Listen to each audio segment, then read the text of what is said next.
So I have a theory, that the greatest book on marriage written in the universe, inspired by God, addresses every marital problem that we have had or could have.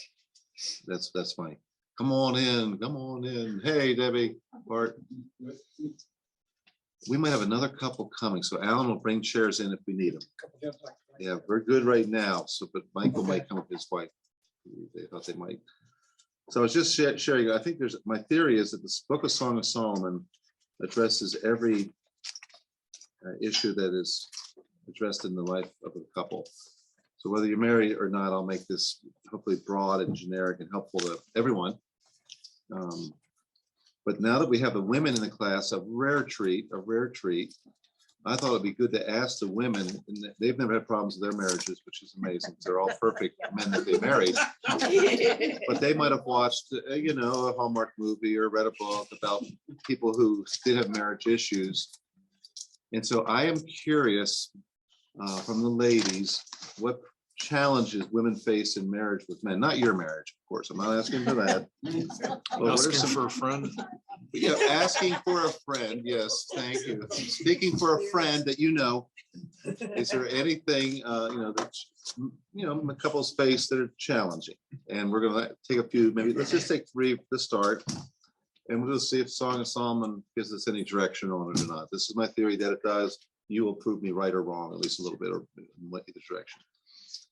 So, all right, ladies, give me one. Okay, Karen, go ahead. This is definitely not my husband. Of course and I really not. I know that. appreciate Yep. him because he's different from a lot of ladies that I hear. He's different than other ladies? But That's good. ladies tell me their husbands. Oh, we never knew. We never knew. Gary, I think we need to talk later. If you're online, which is a number, I am sorry for this. You are missing. Okay. All right, so Karen, start that over again if you wouldn't mind. All right. Okay, I have had many ladies tell me something that my husband is not like, but theirs is that their husband never listens to them. Hang on, let's get 2 more seats here. Let's put you down by Ken. Hello, is Michael coming too? Hi, good to have you. Yeah, so we're asking the ladies to share things that friends may have told them about guys and marriages where, issues. All right, so go ahead. So they say that their husband doesn't listen to them. The husband doesn't listen. What did you say? All right, so here's a question. Here's a comment. She said often she's heard that some wives struggle with a husband who's just doesn't listen. Now they may have audibly heard, but not taking it to heart, or both. Maybe a combination. Okay.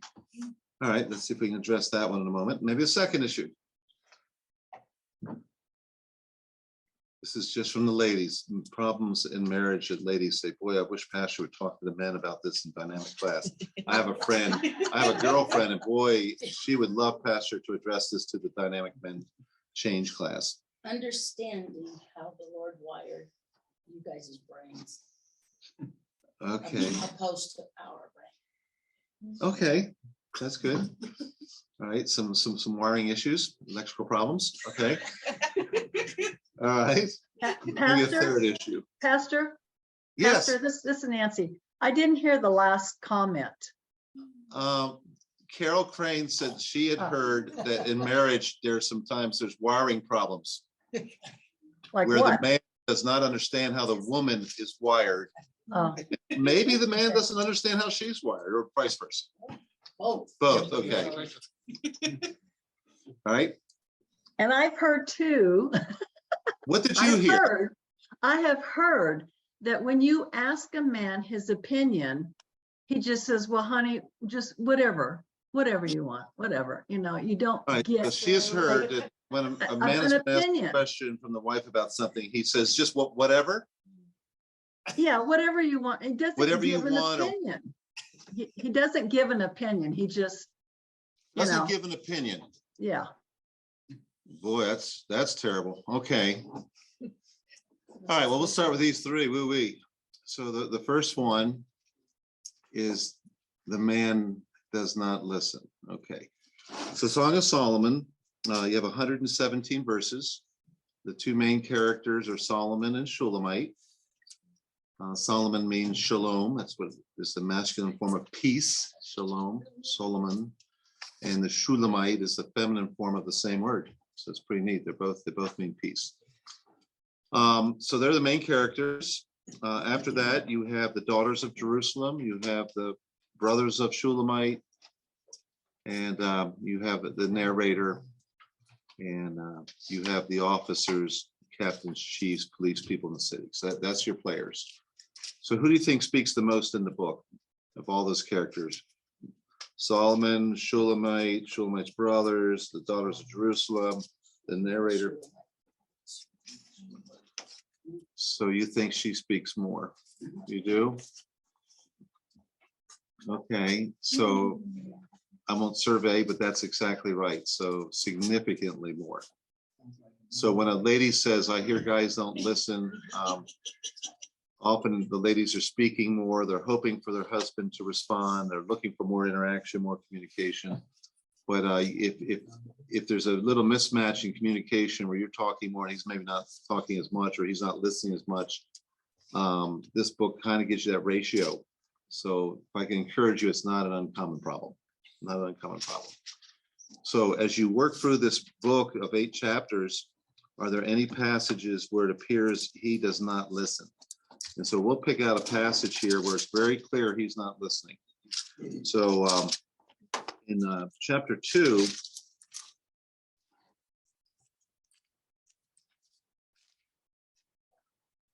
let's go to,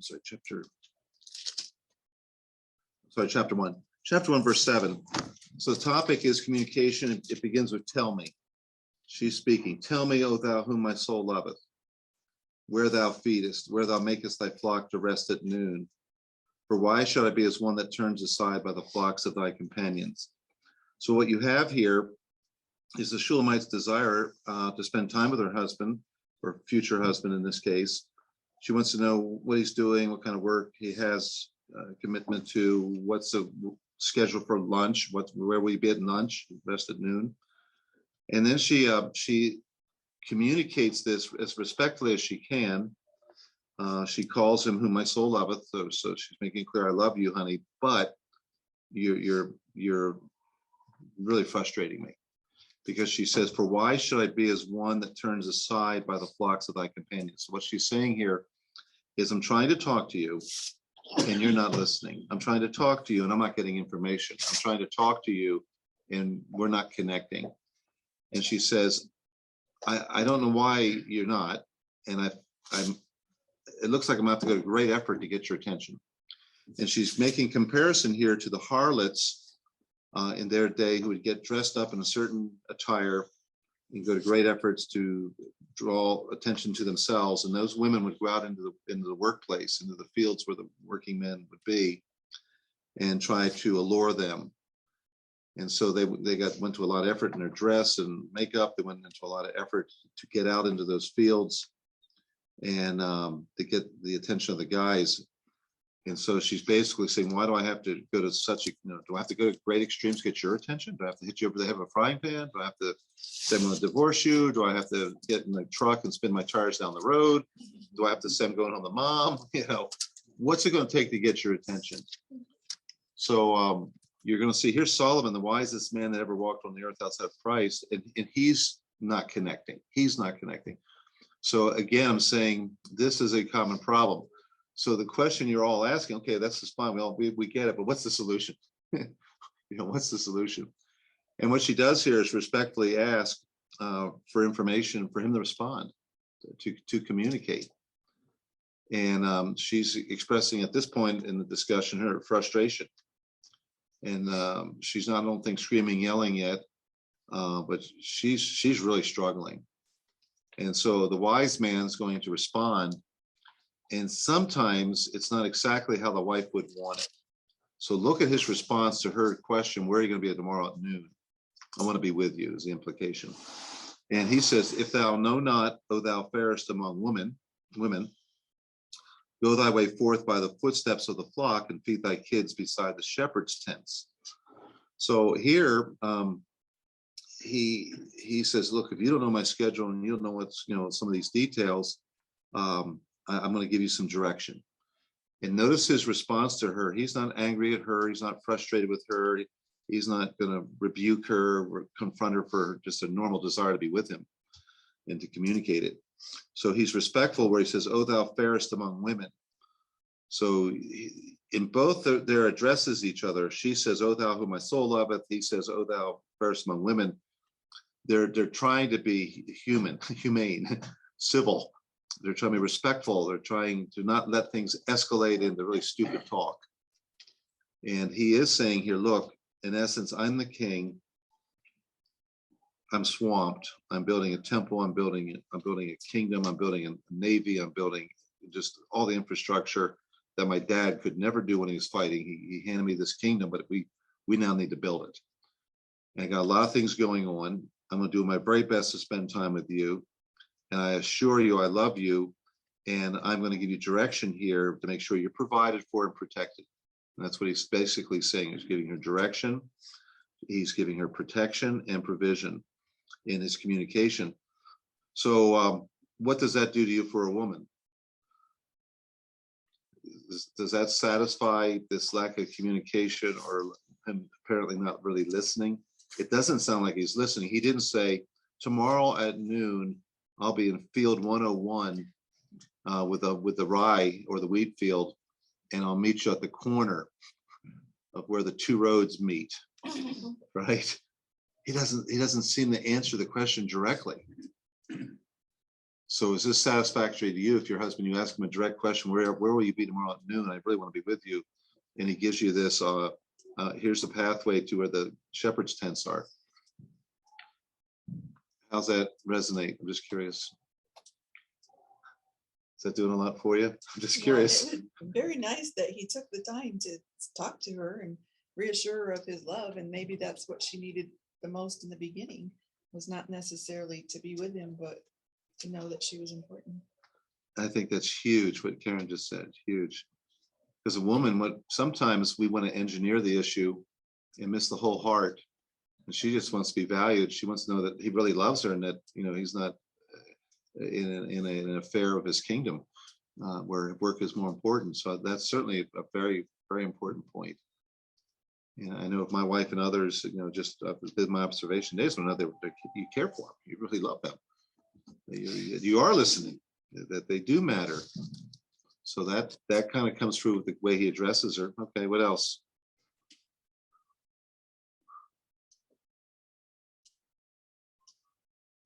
Any other thoughts? How's this work for you, Carol? Say, Ken, what's your plans for lunch tomorrow? Where will you be working? And he says, you know what? There's a footpath by the base of the mountains where all that sheep and goats go, and where the shepherds lead them. Stay on that narrow path, and it'll lead you up to where the camp is, where the shepherds' tents are. Sounds great. You're good with that? I'd do that, sure. Bobby? If he was there with me. Bobby, help me out. How's this working for you? I think it shows really how men and women are wired differently, because she's wanting the care and the intimacy and just to be together. And he's like, my work is first. Okay. But The guys will often say, look, of course I love you. If ever, I told you about that the day we were married. If it ever changes, I'll tell you. I love you. Why do I have to repeat it 50 times a day? Every day and every week, every month. Come on. So women need reassurance. Women need reassurance. And he is busy now. What's neat as you work for the book, he's going to take time for her. So if you as a man, she's really wanting to be with you at a certain time and you can't do it, then the wise thing is to do what he does here. He's going to take her to the banqueting house. And I tell you, in chapter 2, he's taking her out for a date, a dinner, and she really appreciates what he's doing and basically says that, his banner over me is love. She is saying, wow. Chapter 2, verse 4, he brought me to the banqueting house and his banner over me was love. So his public treatment of me was incredible. I knew he cared for me. And in their culture, you could not show affection, just hugging each other and kissing each other. She says later in chapter 7, I wish culturally you were my biological brother, then I could kiss you in public, but you're not. And it'd be inappropriate to show that type of affection in public. So how does a man show that he loves his wife without smooching her at the, at the banqueting house, at Outback Steakhouse or Red Lobster? Okay, so how does a guy show to his wife that there's a flag waving over her that he loves her? By listening to her. Amen. Amen. Complimenting. Okay, so back to the listening. That's so important. We're getting that message repeated. It. You girls are teeing off on us guys, so we need to listen. Okay, but it's Compliment. compliment. If she asks you, "What do you think? How do I look? Do you like my dress or whatever?" You're too late. You've already missed it. Okay, you have a second chance there. Don't hesitate. Don't hesitate. So if you're wise, you're going out on a date. You're saying, "Wow, you look absolutely knockout beautiful. That is really sharp. You look beautiful." So you want to compliment, okay? So you can compliment. So back to communication, listening, talking, praising. What's another way? So if you go out to a restaurant, watch couples, what do you see that's not healthy that you often see couples do at restaurants? Hang on, honey. Wow, Rocky's lost again. Hang on. This is important, honey. And this stupid thing here should be thrown away on dates. Amen. I mean, really, get rid of it. Just put it in the car. Don't take it with you. It's your wife's already. She just wants your attention. Focused, undivided attention. Imagine that. And this girl wants his undivided attention. Okay, but at the banqueting house, I'm saying she's getting it. She's getting undivided attention. So this can be a problem for both you and her. I've seen the women just do the thing, texting their daughter or son or friend, and they don't even talk. They don't even talk. Okay. Or maybe they're talking to each other by the phone. Maybe they're texting each other.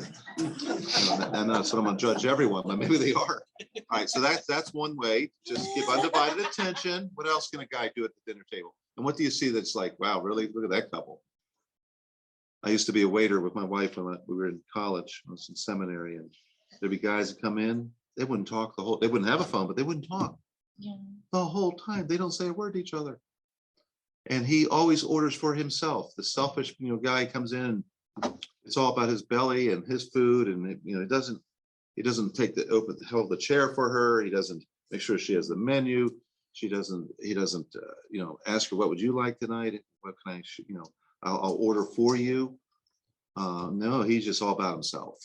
You can tell a lot about people at the dinner table at a restaurant, believe me.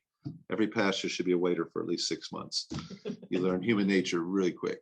I think one thing that you don't see, sorry to jump in there. No, I'm asking you to jump in. Okay, is because I am definitely that person that watches people Okay. and I never see eye contact. Okay. Like they talk, but they don't like look at each other. They're not like engaged with each other at all. Yeah. It's a good parenting. You teach your kids when someone's talking, you look them, right? You do. And in a marriage, why can't you look him in the eye? Why can't you look her in the eye? Do you feel guilty? Is there something wrong? Why can't you look at them? So great body language, eye communication, huge importance. Very important. Okay. Bart. Try to pick a restaurant that's not noisy so you can talk. Like That's a good point. That's a good point. That's convicting. All right, I'll be honest. Last week, we were coming back from the airport and we hadn't eaten. We were starving, and I said, "Honey, how about going to Texas Roadhouse?" And there was a hesitation. And it's just, she's okay if that's what you would like to do. She didn't emphasize that, but I'm just saying. And I picked up that little hesitation that wasn't a home run. I like their food there, okay, but it's loud. At least when we're there, it's been loud.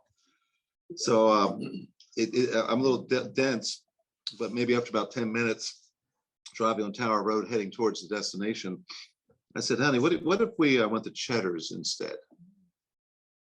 She said, "Oh, that would be great." Cheddar's is quieter. And we went there and we had an incredible meal. I mean, we had a great meal, but we talked the whole time. And it was a place she would like. For me, with the guys, man, let's go to Texas Steakhouse, throw peanuts at each other all night, have fun. But for her, yeah, so Bart, what he suggested is dynamite.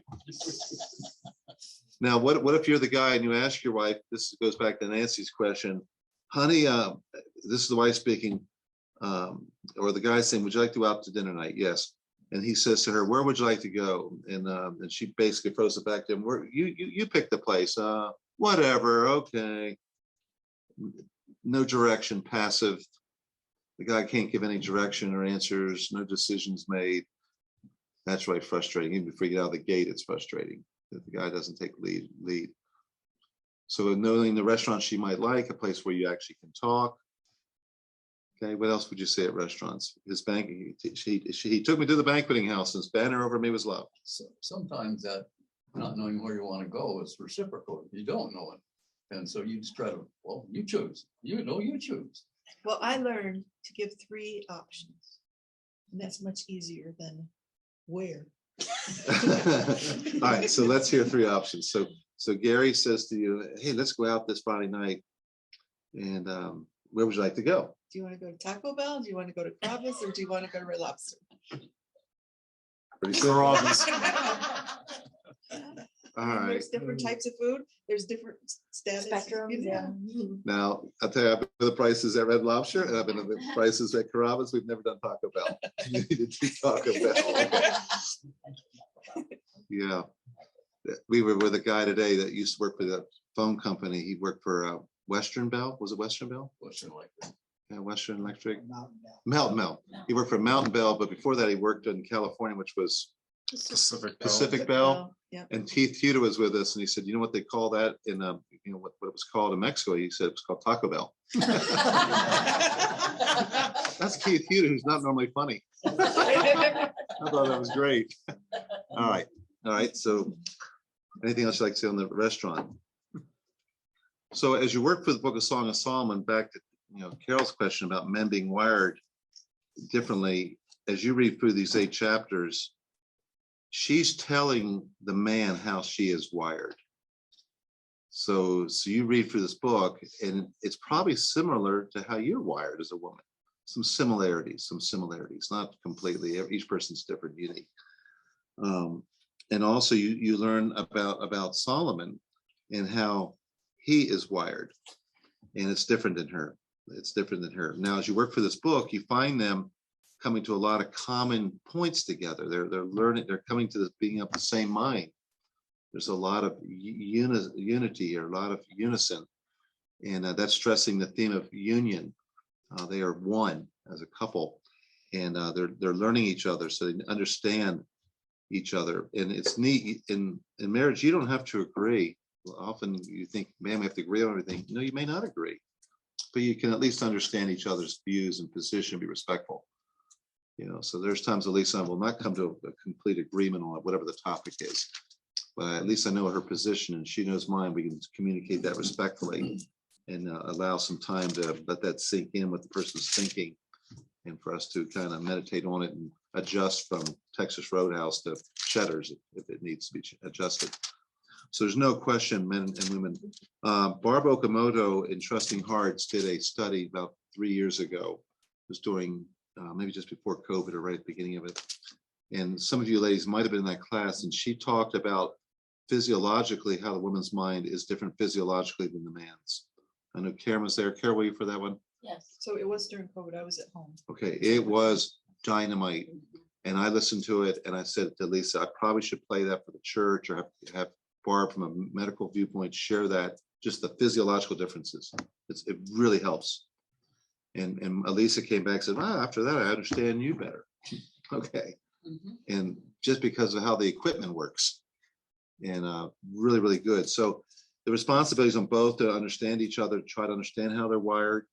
The man is really clearly taught that in 1 Peter 3, where it says, husbands, dwell with your wives according to knowledge. Live with her according to what you learn about her. So let's talk about Solomon. Did he dwell according to knowledge with her?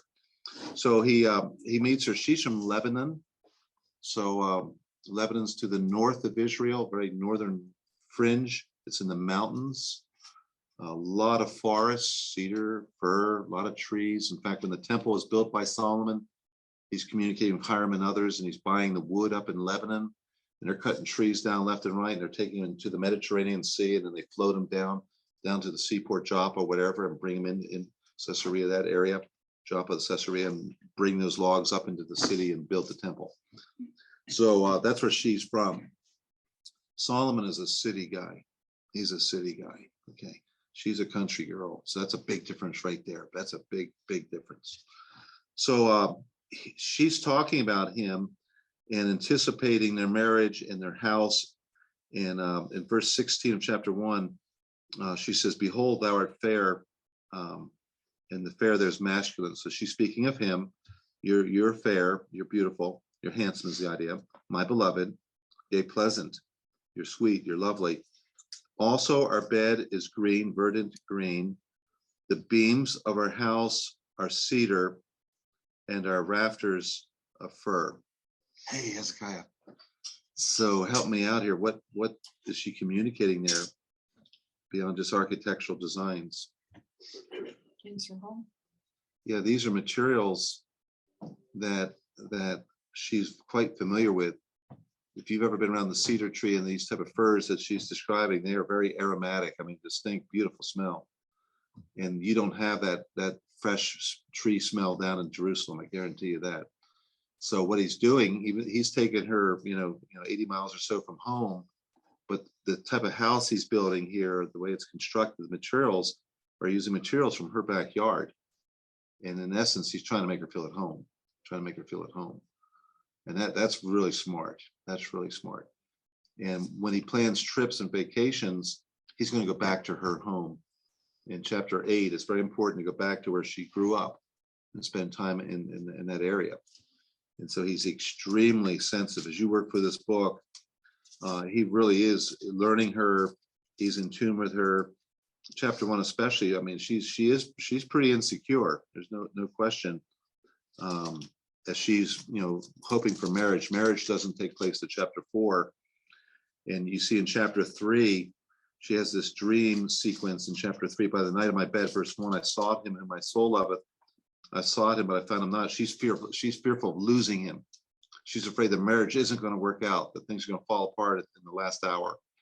Very, very, very insecure. And finally she does find him, and she embraces him. Verse 4, I held him, would not let him go, very clingy, until I had brought him into my mother's house and into the chamber of her that conceived me. So man, she's just holding on for dear life until they're actually married. I know I was a young Christian when I met Elisa and we were engaged. And I remember I couldn't wait to get married. And I would say to the Lord, in essence, Lord, don't come yet. Rapture.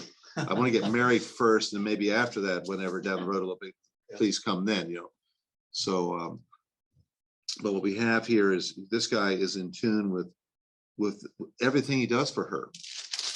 He's giving her gifts that resonate. Back in chapter 1, verse 10, thy cheeks are comely of rows of jewels, thy neck with chains of gold. We'll make thee borders of gold with studs of silver. And that's a fashion design. That's a dress. That's a gown. That's very elaborate, very expensive.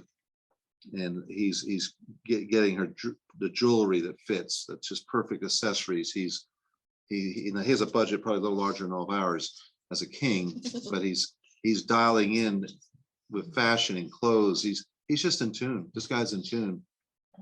And that's why this book's in here. He's saying, guys, learn your spouse. Understand her way she thinks, the way she's wired. She's not wired like you. You don't want her to be wired like you. She's different than you. The two genders, there's only two genders. Imagine that. But a woman is different than a man. And physically in marriage, the man enjoys the differences. So when it comes to her thinking, enjoy the differences. Enjoy the way she's wired and thinks. So very, very powerful. So being in tune. When it comes to what Nancy said, I'll say a little bit more about it. When she asks him advice or input or a question, and he says whatever, what does that communicate?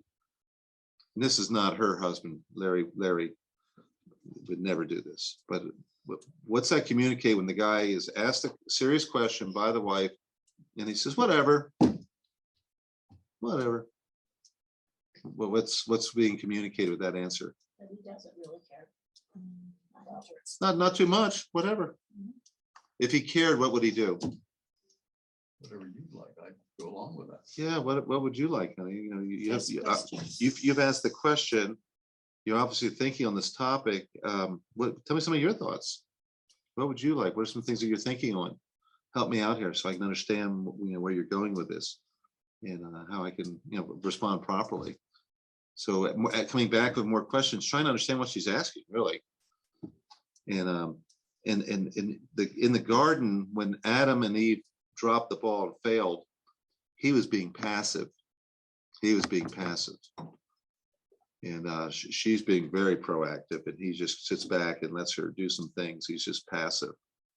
So this is something, some men are more passive than others. We probably all have some passivity in us, and that's poor leadership. She's asking, please, I'm going to input. I need your direction. I need help. I need some leadership. Please help me. Don't be passive. And so there's a balance there. You want to be active. You want to be the leader, but you also want to draw out of her input and things she likes and understand what she's thinking. And a wise man's going to dial into that and make adjustments as well. And there are times you do listen to your wife. There's times you don't. Okay, quite frankly, you don't. Abraham should not have listened to his wife when it came to her proposal to have a relationship with Hagar, the Egyptian handmaid. I mean, that was bad advice. Okay, but on the most part, the woman, I've learned over the years, at least don't tell her this. She's always right. Right? Sure, she's always right. So what happens in marriage, you get, only by pride comes contention. So it's the guy that says, I'm always right. And it's the woman who says, I'm always right. And you just bang heads.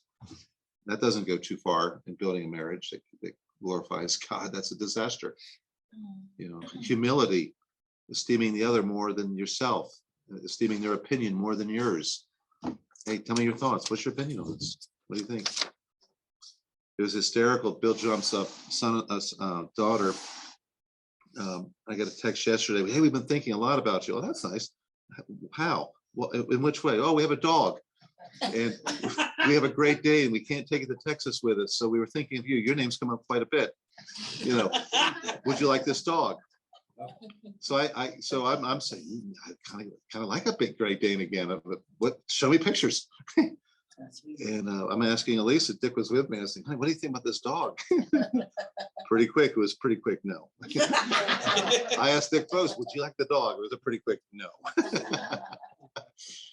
So you learn, whatever. Okay.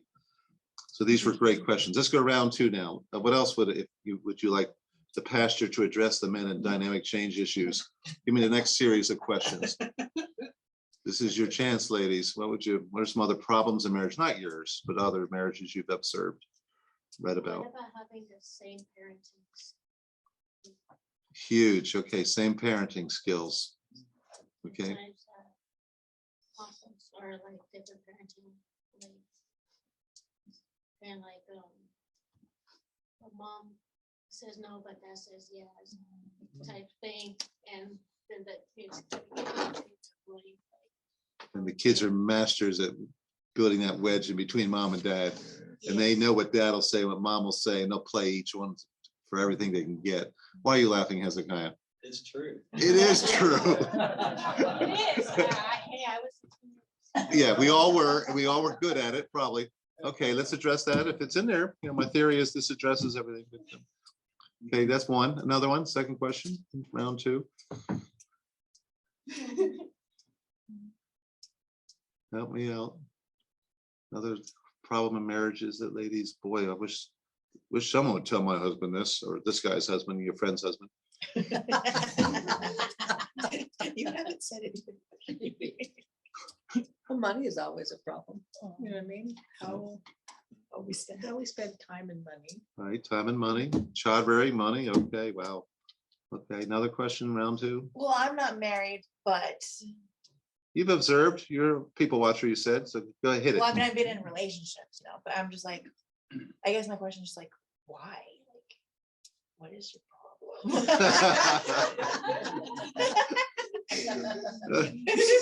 So asking asking what is your problem, Yeah, man? like, yeah, What is your like- problem?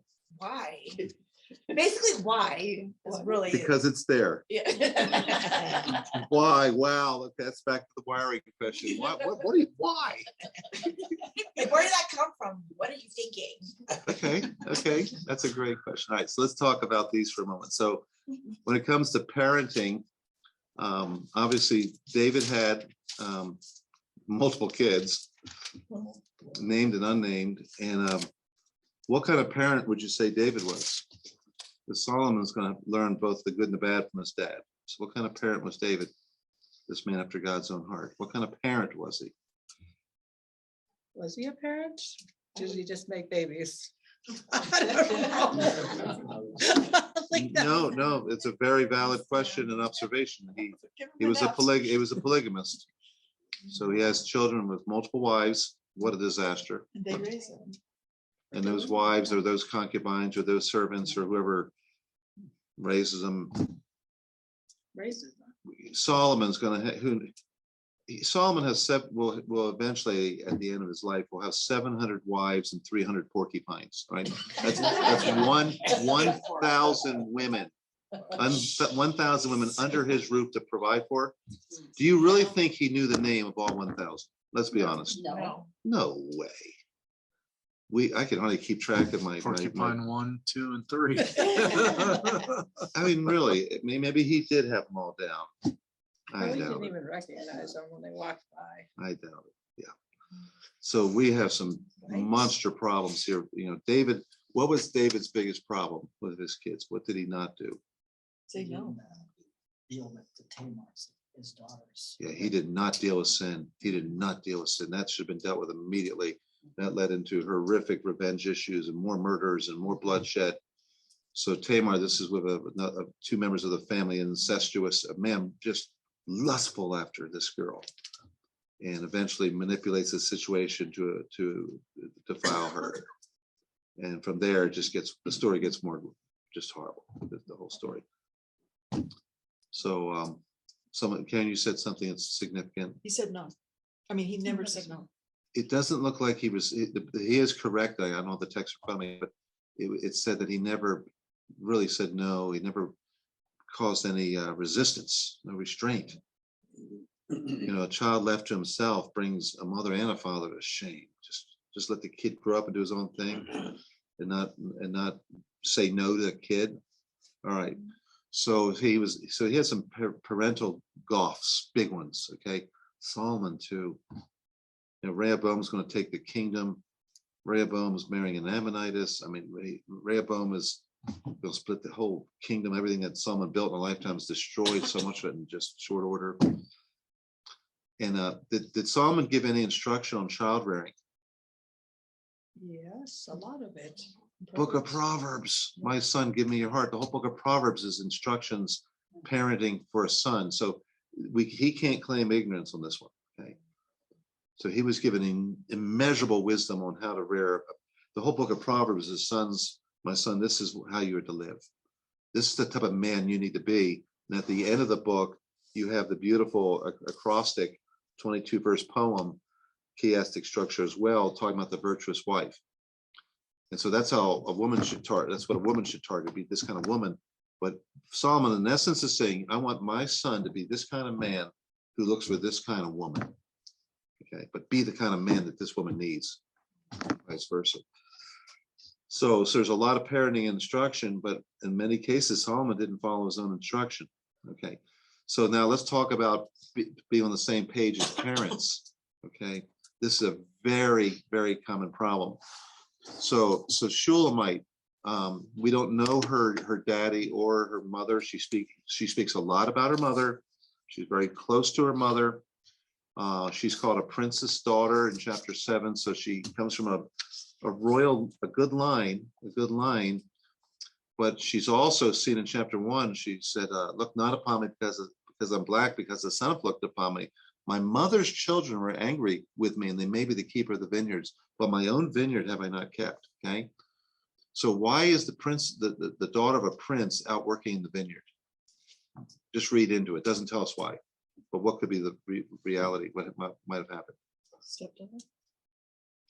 Maybe she's a stepdaughter, some blended home situation, for sure. Okay, what else could be possible? It was a chauvinistic family, a lot of boys and not many girls. Wants to have her do all. Yeah, it's a chores. Cinderella story with the horrible stepsisters and Yeah. stepbrothers or whoever, and she gets all the dirty work. You kind of get that feel a little bit. All right.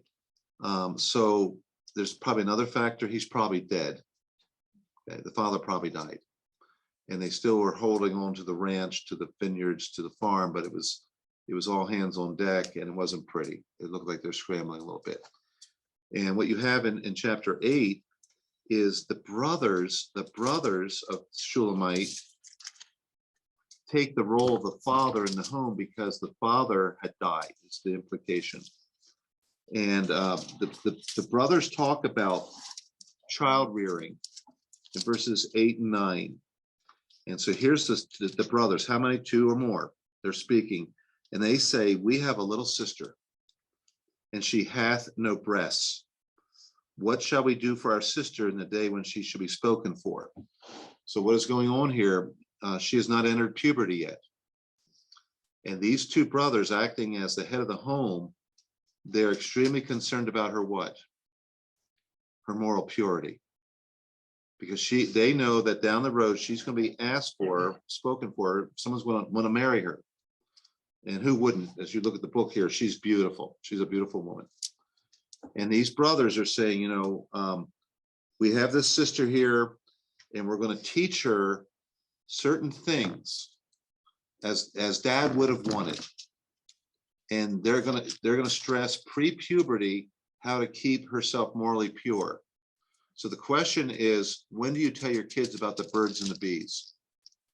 And today I just heard or read an article, I think it was hearing that children are now being exposed on the average to pornography at age 9. As soon as they pick up a phone. Okay, age 9 is the average exposure to birds and the bees materials, and usually in a corrupt, crude, vulgar way. Okay. So what this means, it's really, really challenging for parents, young, having children growing up. You got to get ahead of that power curve and present this very sensitive topic to them before they get it in the locker room or on the streets or on their phone or whatever. And you just share how this is a beautiful way God has made man and woman, and to respect your body, to take care of your temple, and respect someone else's, and to keep yourself pure. And this is the refrain in the Song of Solomon is Shulamite talking to the women, and she says, basically, I charge you by the roes and by the hinds of the field, that you stir not up love or passion before it's time. And she says it over and over and over again. Guard your heart. Don't fall into immorality. Keep yourself pure. And I think that the challenge, some of you have kids, the world they live in right now is so grossly immoral. Just they're being inundated with junk. Okay. So back to your point, these brothers, they were in agreement. They were in husband and wife, but they were in agreement that they were responsible overseeing her care and development, that she kept herself pure. Now, which person in this room would not agree with that? We all would agree with that. So in parenting, there are times where husband and wife, there's certain truths you better agree on. You better talk about certain things and be in absolute agreement on this, because you're going to get teenagers and they're going to date and do certain things and go certain places, and they're going to play you like, well, everyone's doing it. Okay, everyone's going to be there. No, they're not. Everyone's going to be there. You're not. You're not. So here's what these brothers do. So they're in agreement that her purity is extremely important now and forever, and especially in view of a future marriage. And here's what they say to her about her: if she be a wall, we will build upon her a palace of silver. So what are they saying here? If she resists the temptation of falling into an immoral relationship with a man, if she builds the proper barriers, if she says no, and she keeps herself pure, then we're going to build upon her a palace of silver. We will reward her. So we need to have agreement on what is important. We have to be in agreement. How are we going to reward good behavior? And often we neglect to do that. We just hammer the kid when he doesn't do right, you know, and we don't reinforce a good, hey, boy, I'm really proud of you, the way you've been, how you're doing in school, your schoolwork or whatever. I'm going to reward that. And then they say, if she be a door, if she opens herself up to a moral failure, we will enclose her with boards of cedar. So what are they saying here? If we see that she is having struggles in this area, we're going to put more restrictions, more restraints, more barriers. Okay. So I'm trying to communicate with the care of this girl, the Shulamite, these two brothers acting on behalf of their dad, doing what their dad would want. They agreed on her moral purity was extremely important. They agreed that they would reward a life that reflected that. And if they realized that there was some weaknesses or gaps or tendencies or failures, they were going to do everything they could to safeguard that. And I know from just from parenting, I don't have a daughter, but a father's so critical in the parenting process. And you as a father to help her and to love her and to have dates with her is extremely important, and to reinforce what we see here in these truths of protecting her, and the mom too protecting. Obviously, I've heard so many horror stories where, man, my mom knew this was happening. I was being abused by the uncle. She knew this and didn't say anything. And Tamar's story, David, my dad didn't do anything, and what a mess, you know. So there has to be agreement. There has to be agreement. And a wise husband and wife are going to say, we're going to have an agreement on these points. And what happens, new things come up all the time. They come up all the time. So you say, time out, whoever your daughter or son is, mom and dad are going to talk. I'm going to talk with dad. We'll come back and talk with you. And normally it's best for the couple to convene to talk through the topic and come to a good agreement on it, and realize what's at stake, and realize you cannot leave your spouse vulnerable where their authority as the parent of a child is being undermined. When you undermine your spouse with your kids, you've just thrown your wife or your husband under the bus. You've just thrown them under the bus. And Satan wants to throw you under the bus, because now now your child is in a bad spot. He needs both of you on board in agreement on these things. And the Bible addresses everything that pertains to life and godly living. There are Bible verses that address your question, and you need to find the answer to it and agree on the answer. And in unison, in unity, you talk to the kids, and you as a couple, you say, we're going to commit ourselves that we're going to be together on this. We are not going to let any of our children undermine us or get in between us. We cannot allow that to happen. If they do that, you have just lost. You have just lost. So this is critically important to be on the same page as a couple. And there are times you may have to pray about it. You may have to work through it. It may be not a quick answer to a child, but once they realize, hey, mom and dad they're one. They are together on this. Okay. And it's not fair for mom to be to do all the dirty work. Well, whatever mom says, or mom will deal with her. You deal with those kids. You deal with the kids. They're your kids. You know, the dad has got to step in when he's home. He needs to step in. There are times when dad's at work and you can't wait till he comes home. And it may be a double whammy, maybe one while you're there with the child, one when he comes home. But you have got to stand together. And that this couple, this group here, these two sons, these two brothers, they stood together in their philosophy of raising a daughter in this case. Moral purity was extremely important. Notice what she says in verse 10. She's now an adult. She says, I am a wall. What is she saying here? I am a wall. I've been morally pure. I've been morally pure. Okay. And you know what? She's rewarded for that. She is rewarded for that. We're talking about her moral purity. That the quality that made Mary, the mother of Jesus, so amazing was her virginity, her purity. Okay. So as a couple, you're teaching your kids, by the grace of God, you want to keep yourself pure and keep yourself until the day of marriage, and then you give yourself to that husband or to that wife. That's the goal. So there is agreement there. Now let's talk about money decisions. Here in verse 11, we have a money passage. So you tell me what's going on here. Solomon had a vineyard at Baal Hamon, chapter 8, verse 11. He let out the vineyard unto keepers. Every one for the fruit thereof was to bring 1,000 pieces of silver. So what's he doing here? So Solomon is quite a landowner. He has vineyards. What does he do with those fields? Is he working the fields himself? So what is he doing? What would we say? He is what? He's leasing them out. He's leasing them out. So my folks have a farm. Dick Vos has been on our farm. Karen and Gary near our farm. So my stepdad, he's getting older. He just turned 84. He used to put 12 to 14,000 of bales in the barn after a good summer. He can't put 12,000 or 14,000 bales in the barn. So he leases the fields. He keeps some for himself, for his horses, for some other horse friends, but he leases the fields to the beavers. So the beavers, these are monster men. Okay, this is hyperbole. They're as wide as this table. And they're as tall as the ceiling. Okay.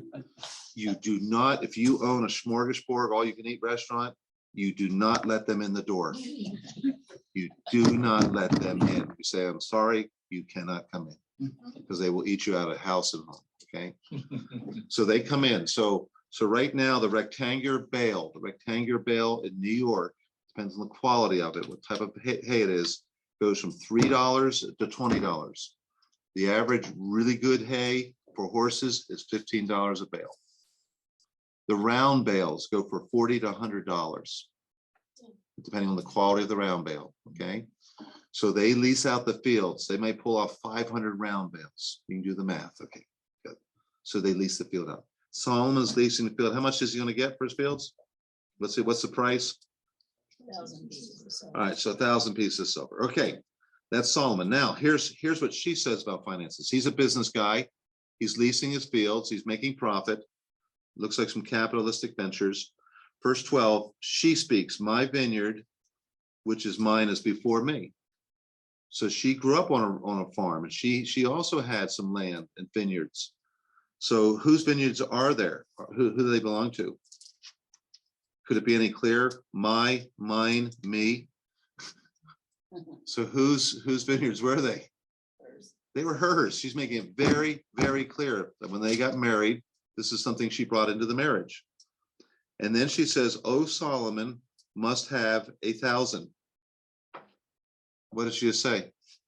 She has 200. Get the next phrase there, and those that keep the fruit thereof 200. So what she's doing, she's going a step more in the equation. She's leasing her property too for how much? 1,000. She's going to get 1,000 shekels of silver, just like Solomon. And the guys working the field leasing it, they're going to make some money too. They're going to get 200. Okay, so the workers, the people leasing it, 200, but the owner, she gets 1,000. So Solomon has a field that he's leased, he gets 1,000. She gets a field and she leases for 1,000. So there's a lot of similarity there. But notice what she says: "Oh, Solomon must have 1,000." What is she saying? All mine is yours. I am his and he is mine, and everything I have is yours. You know what Solomon's going to say? Everything I have is yours. It's ours under the stewardship of God. We're stewards of God. So for marriage principles, the way I look at it, all the money's God's. It's all God's. It's all God's. He gives you money. You may have a job. She may have a job.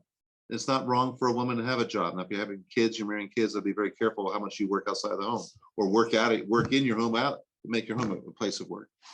But Proverbs 31, the virtuous woman worked outside. She used her home as very industriously, and she had businesses. She bought land. She did all kinds of things. She was very amazing. But what you have here is they were in agreement with their finances, and she readily made it very clear, this is all mine, but I give it to Solomon. Okay. And I see marriages, well, I earn so much, and this is my money, and I'm not giving him any. What happened to your money? You spent your money, dude. Sorry, dude. You have to figure it out on your own. I'm not giving you mine. This is mine. That whole attitude is never right. That's not healthy. You know, so if Lisa and I both worked, which at times we did earlier on, and I hate it when people say, "What do you do, Lisa? Do you work?" No, I don't do a thing. All I do is sleep all day and watch TV. Are you kidding? How stupid is that? But it's your money as a couple. We have one checkbook. We've always had one checkbook. Okay. When we do our finances, we do them on the 1st and the 15th. Sometimes we stretch out to the 2nd or the 17th. But so the way we do our finances, we have a budget. We have folders on everything. And we have discussed every piece of that budget. Some expenses are fixed. A mortgage is fixed. Okay. This insurance is fixed. This is fixed. So our budget, we agree on the fixed things. There's nothing really to discuss there. It is what it is. We owe that every single month, you know. And then we walk through our giving together. We usually start with the giving. What are we going to do with our giving? So we'll give whatever tithe, we'll give to missions, we'll give to whatever other entities. And we agree on that. And I like her at times giving that check or giving that thing. So it's just not me doing it. She's doing it. We both are doing it. We're both are giving. It's the Lord's money that he's entrusted to us. And so we talk through our giving plans. We talk about our fixed things, and then discretionary funds, we discuss them.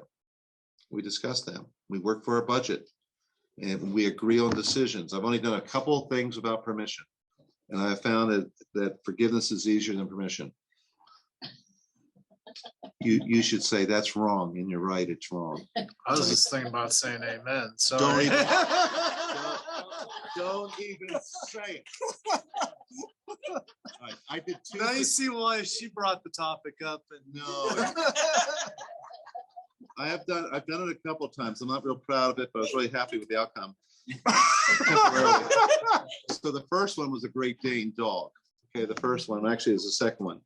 The first one was when we were moving here, Larry Robbins was selling his Widowmaker.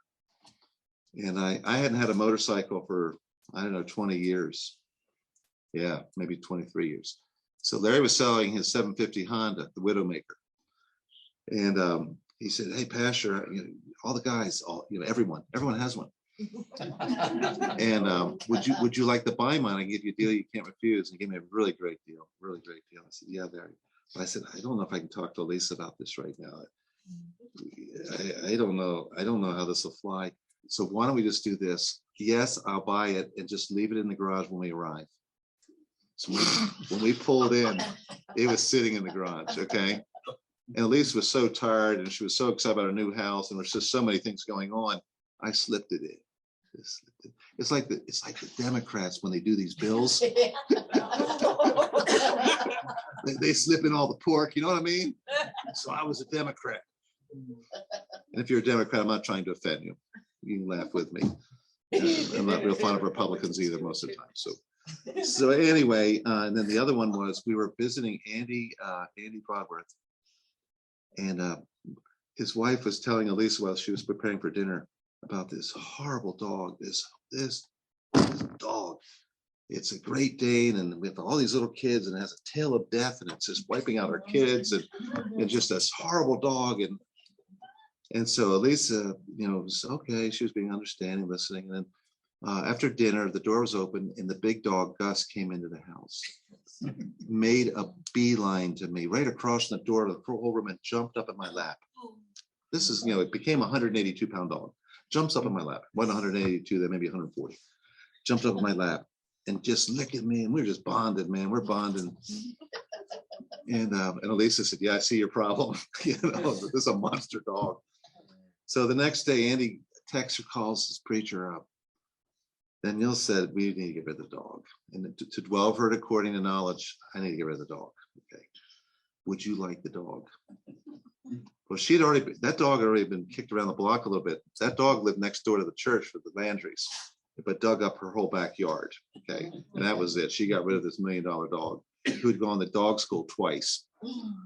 She probably spent the same amount as you would spend in Harvard, okay, for this dog for 1 year of training. So I said, Andy, oh man, I don't know about this. My wife, I've asked her about dogs, and she's not really up for it. In fact, yesterday she said, we don't need to add another thing to our life. We're busy. And she'd give me a little mini lecture. So this is bad. This is not a good example. Don't do what I did. So I said, Andy, I think if you just bring the dog to the house, just bring the dog. Bring the dog. What time? 5 o'clock. Great, 5 o'clock. So it's near dinner time, and I just about ready for dinner, and Elise, I say, hey, honey, I want to let you know Andy's coming by to drop something off. Oh, that's nice. That's nice, dear. By the time she could think about that dog or what it might be, Annie's at the front door, and there's Gus and their 3 boys just lapping it up, man. And you know, it was a democracy, 4 votes versus 1, the dog stays. All right, so that's really bad. Okay, so I'm not real proud. Don't you laugh. This isn't funny. This is not a good husband. It's not fair. It isn't fair. It's I feel terrible about it. Okay. As you laugh. What hurts is my idiot middle son did the same thing to his wife while she was in month 8 of her pregnancy. He brings in this Great Dane. Okay. And Jim he was in Doghouse City. He called me, Dad, can you take the dog? My marriage is so important. Can you take the dog? All right. So anyway, you have to agree. Well, two bunnies. And I was happy that he was a bunny lover, so it worked out perfect. Amen. Amen. And I love those too. That's a lot easier than a Great Dane. But the point here is you've got to be in agreement with your monies. Okay. And you've got to talk for your budget. You've got to talk about your discretionary spending. You got to talk about something, her goals. We set goals. We set goals for each, your monetary goals in the sense of what do we want to do, what projects. So last year we had certain projects both here and at our cabin, and each one was accomplished. We had an order. We had like 12 different goals, and for the 2 houses, the Lord gave us the cabin. But we went right down the order. We agreed on the order. She gave her input. I gave my input. We made concessions, and we had a plan. And right now our kitchen's just about renovated at the cabin. Okay, and that was the plan we started last year. I was part of the plan. We're gonna have your son here look at our basement, maybe to frame in a room or something. You know, as part of the plan. And so we're in agreement with it. We're in agreement with it. And just communications. When we meet on the 1st and 15th, we go over our budget. I have her write the checks. Because it used to be, where did all the money go? Well, honey, you're writing the checks now. You know where the money's going. Okay. You're seeing it every single month where the money's going. Okay. You saw what the electric bill was last month. You know where the money's going. Okay. So I'm working off of my computer. We have a budget. We have the data. She's writing the checks. And then I have her do the monthly summary. This may sound strange, but I can tell you where nearly every dollar has gone in our 41 years of marriage. We've accounted for it. We thought that was part of stewardship. There's a lot of financial benefits for a pastor. We are given a housing allowance and a lot of things that go along with that.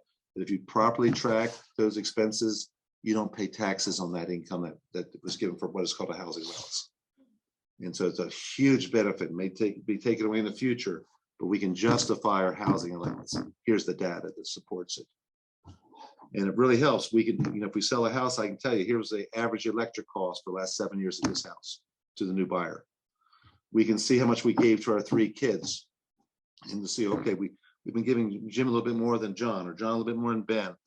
And of course, each one says, you like John better than any of the boys. Okay. And then John says, you like Jim better than me. And Ben says, you like, stop it. If you really want to be cold, here's the facts.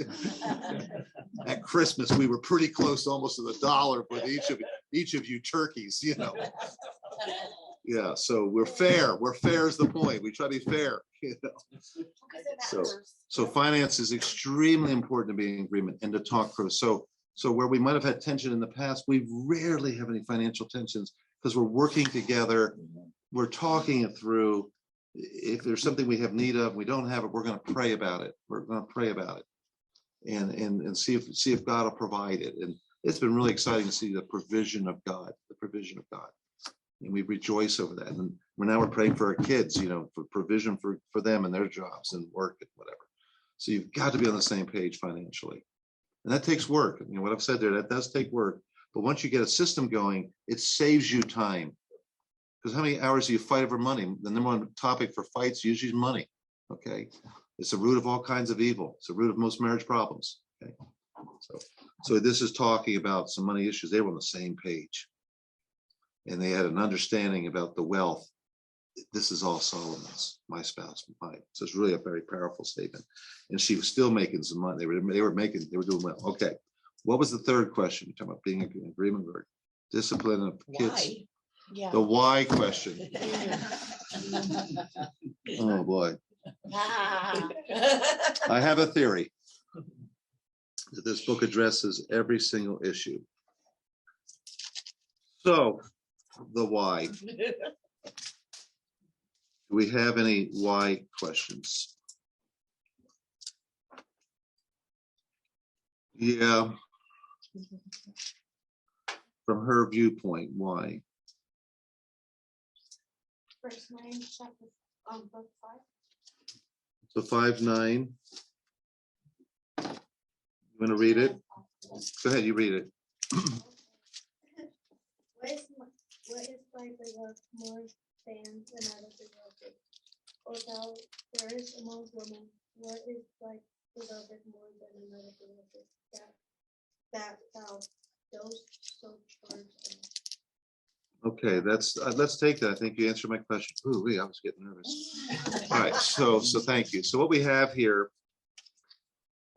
the first problem in their marriage, Hezekiah, close your ears. So the first problem in their marriage was their intimacy issue, an intimacy issue. So their honeymoon is chapter 4. Okay, so chapter 4 describes their consummation of their marriage. 5:1 is the consummation, and 4:1 through 15 is building up to it. In chapter 5, they're now married, and she's gone to bed. Now, Solomon may not sleep in the same bed as she. Okay, we all think conventionally, we have just one spouse if we're married, and you may share the same, but normally you do unless he snores a lot or you're fighting or whatever. But what we have here is he comes home. He watched Monday Night Football with the Princes, and he gets in at 2:00 in the morning. She's been sleeping for 3 hours, and he desires to be intimate with her. She does not respond real well. The timing couldn't be worse. Okay, she throws 2 excuses back at him. He gets frustrated, and he stomps off. Okay, so they're not communicating on their intimacy. And this is something in marriage. A lot of marriages have problems with this because they don't communicate. They don't talk about it. Okay, and this book is designed to help you even in that area of your life. In fact, chapter 5, verses 3, and almost for the rest of the chapter, is dealing with that issue. Okay, because it's a common problem, and it's that why is my husband like this? I don't understand how he's wired, or this whole thing, because in chapter 4, he talks honeymoon talk for the whole chapter. Okay, I mean, he's just praising her. You're all together, you're without spot, you're all together beautiful, and he's just praising her from head to toe. In chapter 5 here, he doesn't say a word. He just wants intimacy. And of course, what happens with women where that's repeated over and over, she says, I'm being used. There's no relationship, there's no communication here. He just wants what he wants. And it's just, I feel very used. I feel like a harlot. Okay, whatever women say, and they say things like that. So he leaves, and then she feels guilty because she wasn't a good wife, and so she flies out the door trying to find Solomon. He doesn't answer his cell phone.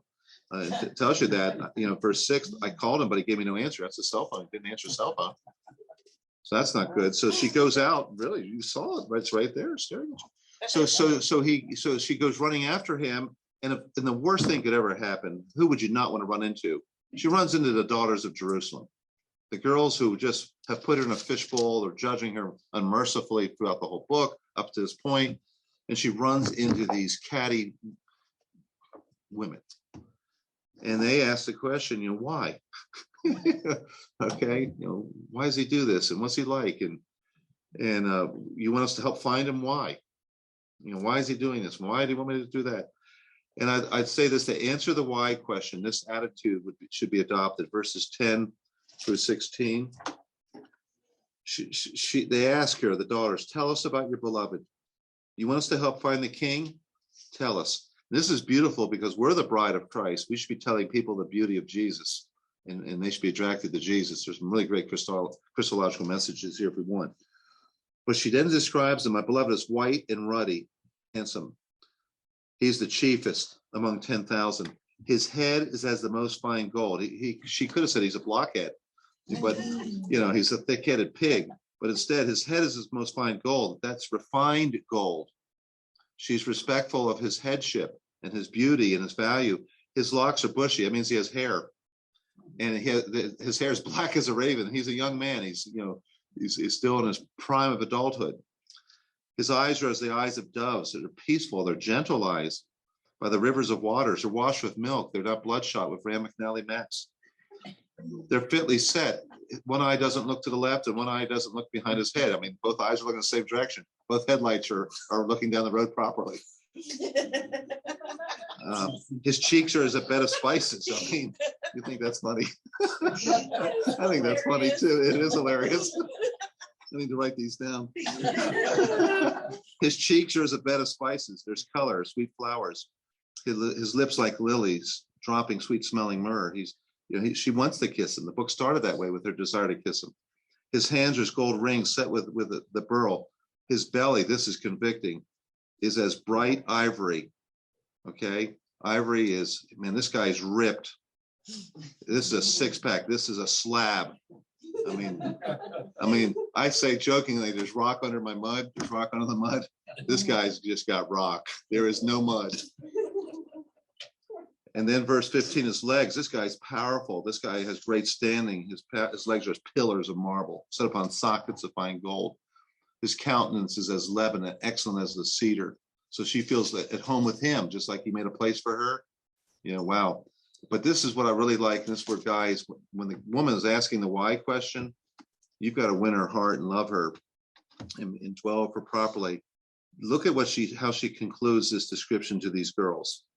His mouth is most sweet. Yeah, I'm physically attracted to him. But he is altogether lovely. I'm not going to criticize him. If she would, this is the time she could have criticized him. The guy was insensitive to her that night. His timing was terrible. Okay. And she could have said, this guy, you have girls, you have no idea. I never see him. He never talks to me. Before we got married, we would pray together. We study together. We talk together. But now it's nothing. It's nothing. He's always work. And then when he wants what he wants, he wants what he wants. And it's unpleasant. He's a horrible man. Okay. She does not do that. And this is important. If you are married, you not reflect poorly about your man to your friends, to other ladies at work, to your mama.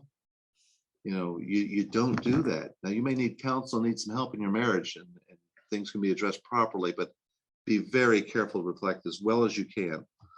And here's what she says, and this is what every woman wants in her husband. This is my beloved, and this is my friend. Okay, it's beautiful. She's saying we have a friendship, we have a companionship, we have a covenant of companionship, and he's my friend. He's altogether lovely. I'm not going to talk bad about my friend. He's my spouse, but he's my friend. And what she's wanting is just a friendship relationship. And after God, the husband should be the best friend. Yeah. And if he's not, she'll find someone else who will be. She may be just in her own imagination. She may create that friend. She may seek that friend. She may find another woman to be that friend. And it's fine to have other friends, but you better put your husband before another man or another woman. I'll tell you that. And the man needs to be that kind of guy. And he did have these qualities, and he wasn't perfect. We see it failing here terribly in their intimacy, and they're going to work through that. They're going to communicate. And they're going to work through that. It's really powerful how this thing works. So the why of a man: love the man, love the beast. Just love the beast. Be patient with him, love him, and guys, be that friend to her. She's looking for that friendship. She's looking for that intimacy, that time, that communication. I have one question. Sure, please. Why are you guys so cuddly? That's what I want. We just want to cuddle. Why are you? Why don't you like to cuddle? Well, in chapter 2, you saw that she grabbed them and she was clingy. There's a difference between clingy and cuddling. All right, I think there's a difference between clingy and cuddling. I love to cuddle my wife. I love smooching and hugging and hold my wife. I love my holding. Yeah, we should. Why not? Why not? And we're in a culture where you can do that and get away with it. Solomon wasn't. He didn't cuddle in public. He showed it in other ways. So again, if the wife if the wife wants to be cuddled and that's her personality and her desire, the wise man will say, you know what? I may be not that clingy or cuddly, but I'm gonna do that because that's what she wants. I can do that. You want that rather than the alternative. I guarantee it. I guarantee it. You don't want the alternative where that leads where you're not in tune. Okay. So no, you want to cuddle her. That's Besides, it pays dividends in the winter when the weather's cold. and Solomon wrote about that in Ecclesiastes. He talks about that. Two are better than one because they cuddle and they're warm. Those years again. I'm sorry for this. This is a PG-13. Well, you're how old? 20. Oh, boy. My gosh. That's perfect because a Jew was a man at age 20, could fight for his country and could hear the book of Song of Solomon. So forget everything. You can listen. It's funny because growing up, this was the book to be made fun of if you read it, because I grew up with 6 brothers. So it was like, you're reading Beauty and the Beast kind of thing. It's like, did you read Song of Solomon? Oh, you did. And they make fun of the person who read Song of Solomon. So we tended to steer away from this book. It was very much a PG-13 book. There's other books in the Bible that are more appropriate for young men growing up. Yes. When I do premarital counseling, I only do chapters 1, 2, and 3. So I'm going to be, Lisa and I will be teaching the men and ladies in my ABF college career group. She'll take the ladies, I'll take the men over the next month, and we'll just cover this book, chapters 1, 2, 3. I don't think it's fair or right or appropriate to go into the nitty gritty of chapter 4, which is their honeymoon night, and some of these other issues. So, and what's nice is God Himself has put the filters on this topic. Okay. So the tendency today is to be raw, coarse, vulgar when it comes to marriage and intimacy. That's really sick. It's wrong. Okay. God isn't that way. He's very careful, very gentle, very beautiful, very guarded, wise. Be wise. Yeah. So far my theory still stands, and it's time to close. So I say the theory that this book addresses in root form or kernel form or with some principle, I think every topic that deals with your marriage. So here's the point. Read it. Know it, obey it. It's the best book on marriage ever written. Okay. Well, this has been a great time tonight. Sorry, my wife was sick that we had this instead of the other things, but I think we redeemed the time well. Thank you, ladies, for your input. Yes, ma'am. I have brought cookies, Ooh. but I didn't know. How many? Enough for me? It's just enough other women. What? Yeah, they're Get those cookies. I identify as a woman tonight. That's right. Ow. Of all people to say that. Oh. Yeah, that's Harold, the most. I would start with me first. No, I'm kidding. Start with these guys and go around. Go ahead. I bought like 3 different kinds because How I'm wonderful. like Thank allergy you. person, so I didn't know if you could. Well, hopefully everyone is. That will be more for me. Thank you, Smith. Well, thank That you is very much. fantastic, So Sam. nice. Okay. You have coffee, or I do. Do you have coffee? And Darren's. Oh, well, that's not. I don't have coffee for everybody. I do love you. I do love your mug. I think that's adorable. Okay, well, let's close here in prayer and then we'll enjoy cookies and if you're able to stay a little bit and enjoy. Lord, thank you for our time together tonight. Thank you for marriage and it's your institution. Thank you that you give us a lot of help and hope for it with the word of God and for the work of the Spirit of God. Lord, strengthen all of our friendships, all of our relationships. If people are married here and hearing this, may this night be helpful to strengthen our homes. And we know if we have strong homes, we have strong churches. Strong churches make strong countries. So Lord, help us start at home. We pray in Jesus' name. Amen.